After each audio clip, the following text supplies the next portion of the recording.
Assalamualaikum warahmatullahi wabarakatuh. Perkenalkan, nama saya Kirana Suci Rahmani Argo dengan NIM 1805775 dari Prodi Administrasi Pendidikan 5B, mata kuliah Perilaku Organisasi. Di sini saya akan menjelaskan secara singkat dari individu dalam organisasi.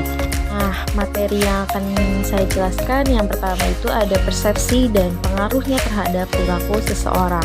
Dan yang kedua, apakah perbedaan individu dalam organisasi memberikan pengaruh yang berbeda terhadap perilaku suatu kelompok? Lalu yang ketiga, pendekatan-pendekatan dalam mempelajari perilaku individu. Dan yang keempat, multiple intelligence dan bagaimana pengaruhnya terhadap perilaku individu dalam organisasi.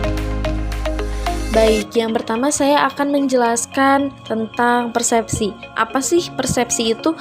Nah, persepsi ini ada menurut pendapat ahli nih. Nah, yang pertama ini dari Kramer, Horn, Han, dan Osborne. Nah, persepsi ini dipahami bahwa sebuah proses di mana orang menerima, mengorganisasi, dan menginterpretasi informasi dan lingkungannya. Nah, menurut Stephen P. Robbins, persepsi ini adalah suatu proses yang ditempuh individu untuk mengorganisasikan dan menafsirkan kesan-kesan indera mereka untuk memberikan makna bagi lingkungan mereka.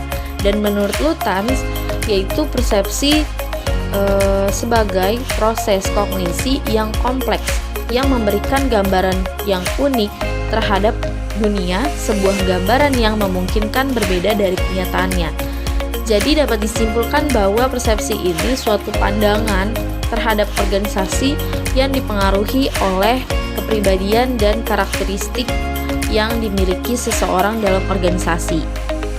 Nah, yang kedua ini, apakah perbedaan individu dalam organisasi memberikan pengaruh yang berbeda terhadap perilaku suatu kelompok?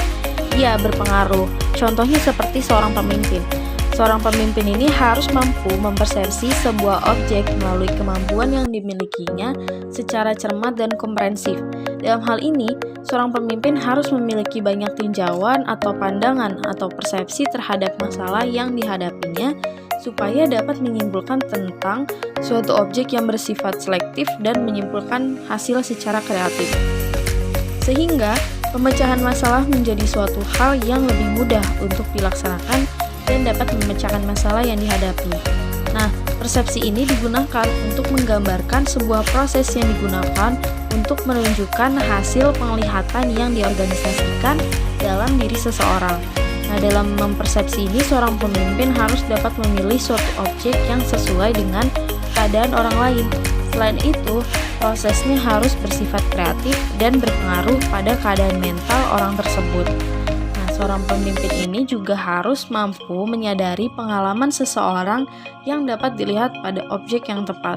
Nah, karena persepsi seseorang itu berbeda-beda, maka kita memerlukan daya tangkap dan kecerdasan yang lebih hebat supaya kita dapat menggambarkan suatu objek tersebut secara kreatif. Nah, jadi karakteristik dan kepribadian yang baik ini akan menghasilkan persepsi yang baik pula tentang dunia yang dipersepsinya, begitupun sebaliknya. Ya, selanjutnya ada beberapa pendekatan yang digunakan untuk memahami perilaku manusia. Yang pertama ini ada pendekatan kognitif. Pendekatan kognitif ini menekankan pemahaman terhadap perilaku seseorang pada sifat mental internal, yaitu berpikir dan menimbang. Penafsiran atau persepsi individu tentang lingkungan dipertimbangkan lebih penting daripada lingkungan itu sendiri. Dalam pendekatan kognitif, perilaku dapat dikatakan timbul dari ketidakseimbangan pada struktur kognitif yang dapat menghasilkan berbagai persepsi tentang lingkungan.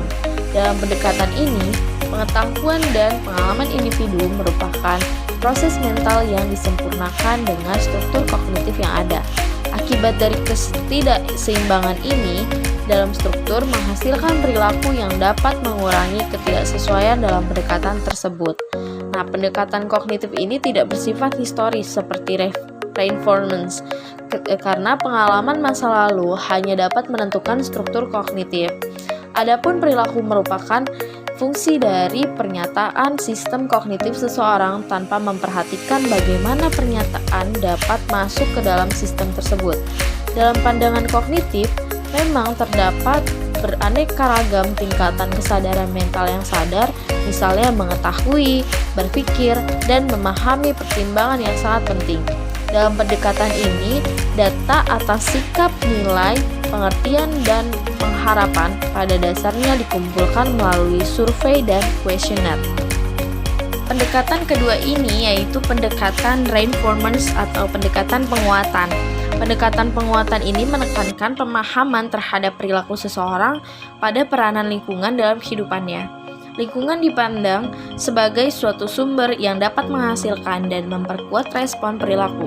Pendekatan reinforcement ini menyatakan bahwa perilaku ditentukan oleh lingkungan, baik sebelum terjadinya perilaku maupun sebagai hasil dari perilaku.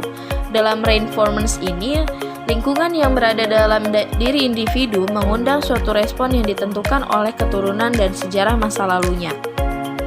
Sifat dari reaksi-reaksi lingkungan pada responden tersebut misalnya menentukan kecenderungan perilaku individu di masa yang akan datang.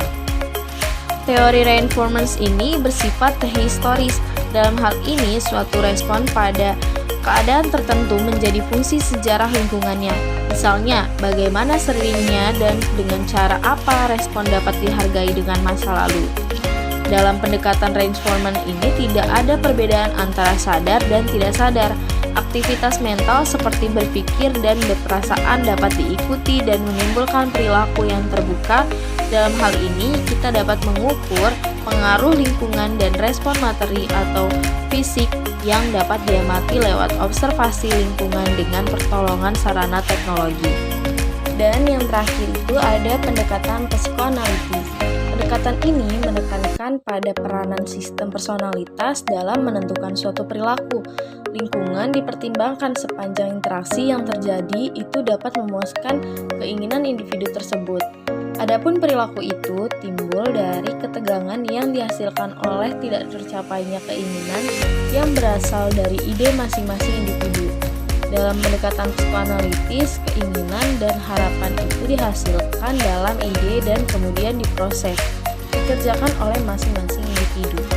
Hasil perilaku dari keputusan tersebut yaitu tentang bagaimana memuaskan keinginan dan hambatan dari perilaku manusia. Seseorang dapat menjadikan suatu penentu yang relatif penting bagi perilakunya.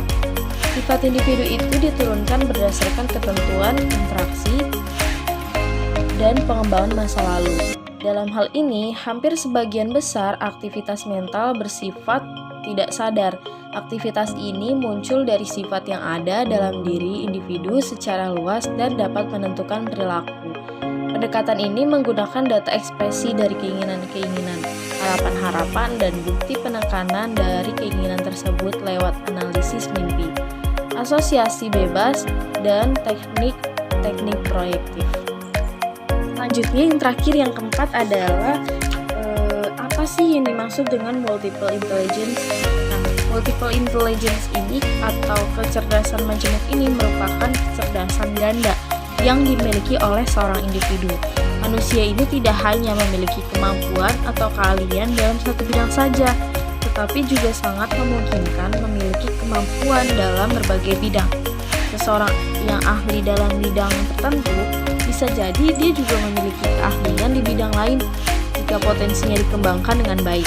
Banyak penelitian yang telah dikembangkan mengenai multiple intelligence ini, misalnya saja seorang karyawan yang memiliki kemampuan yang bagus dalam linguistik ternyata memiliki kecerdasan interpersonal yang bagus juga. Identifikasi karakteristik pekerja semacam ini sangat bagus diterapkan dalam sebuah perusahaan atau organisasi yang menuntut mobilitas pekerjaan yang baik. Nah, lalu bagaimana sih pengaruhnya terhadap perilaku individu dalam organisasi? Ya, kecerdasan majemuk ini memandang manusia memiliki sejumlah potensi kecerdasan yang memungkinkan seseorang memiliki lebih dari satu kecerdasan. Pandangan seperti ini memiliki implikasi bahwa seseorang yang bekerja atau menjadi bagian suatu organisasi akan dipengaruhi oleh kecerdasan yang dimilikinya. Dengan demikian, upaya untuk mengembangkan kinerja pegawai perlu memperhatikan kecerdasan yang dimiliki oleh setiap pegawai yang ada. Ya, Jadi itu adalah pembahasan singkat tentang individu dalam organisasi. Dicukupkan saja. Mohon maaf jika ada kekurangan. Terima kasih. Wassalamualaikum warahmatullahi wabarakatuh.